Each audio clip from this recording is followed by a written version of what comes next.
Ya, bismillahirrahmanirrahim. Assalamualaikum warahmatullahi wabarakatuh. Perkenalkan saya Lina Herlina, guru dari SMAN 1 Sindang Barang Kabupaten Cianjur. Video kali ini saya akan menyampaikan materi pembelajaran untuk bulan Januari, yaitu materi tentang perlawanan rakyat terhadap kolonialisme dan imperialisme Barat di Indonesia. Materi kali ini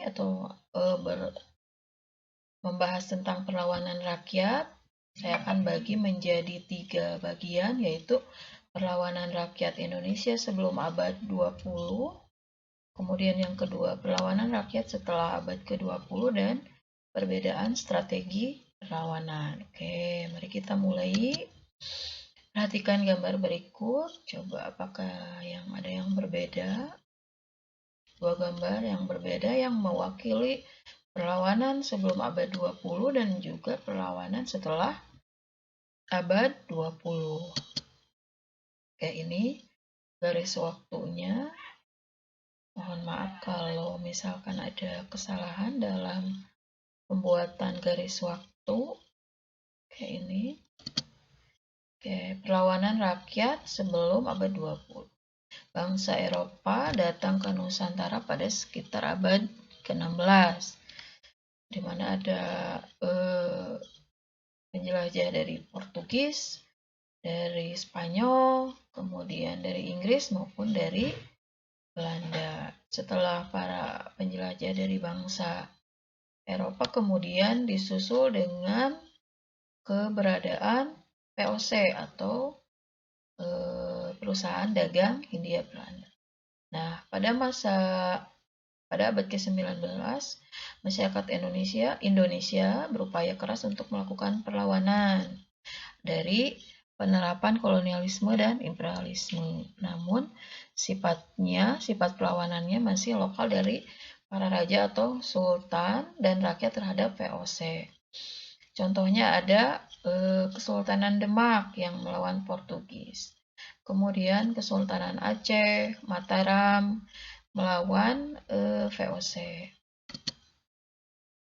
Coba perhatikan tokoh-tokoh perlawanan sebelum abad ke-20. Ada Pangeran Diponegoro, ada Sultan Hasanuddin yang melawan VOC, dijuluki ayam jantan dari timur. Juga ada Teku Umar dari Aceh. Nah, sekarang kita ke perlawanan setelah abad ke-20. Kalau dilihat dari gambar itu berbeda ya. Kalau sesudah tahun 1908 itu dimulai dengan munculnya organisasi Budi Utomo yang perjuangan kemerdekaan Indonesia, sehingga disebut sebagai masa pergerakan nasional.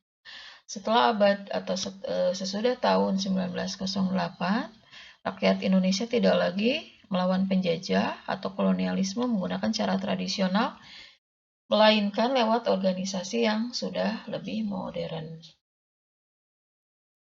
Perjuangan juga diubah lewat organisasi dan diplomasi. Bentuk perlawanan abad ke-20.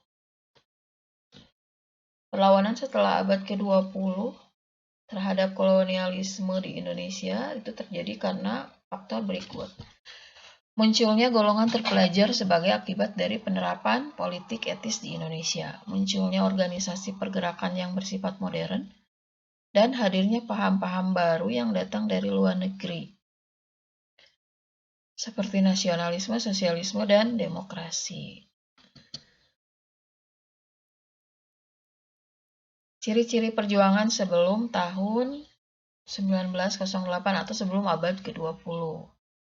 Sifat perjuangannya bersifat kedaerahan, kemudian dipimpin oleh yang dianggap berpengaruh, bersifat sporadis, menggunakan cara fisik atau peperangan,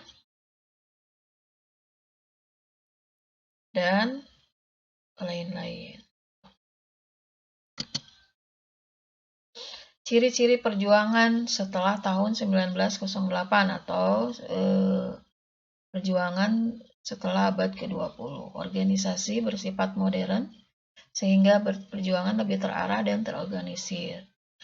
Dipelopori oleh kaum terpelajar, artinya meskipun pemimpin tersebut tertangkap penjajah, rakyat Indonesia masih bisa melakukan perjuangan. Tujuannya untuk mencapai kemerdekaan.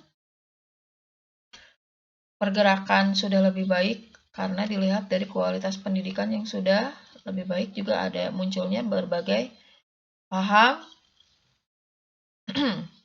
dari luar negeri yang pada akhirnya nanti melahirkan organisasi-organisasi nasional. Lalu kemudian apa perbedaan strategi perlawanan sebelum dan sesudah abad ke-20? Kalau dilihat dari yang paling sederhana itu, kalau sebelum abad 20 itu perlawanannya masih bersifat kedaerahan, sedangkan setelah abad ke-20 itu lebih bersifat nasional, lebih terarah, lebih terorganisir, dan lebih modern. Oke, sekian materi kali ini. Semoga menjadi ilmu yang bermanfaat. Mohon maaf kalau ada materi yang salah ataupun kurang tepat. Mohon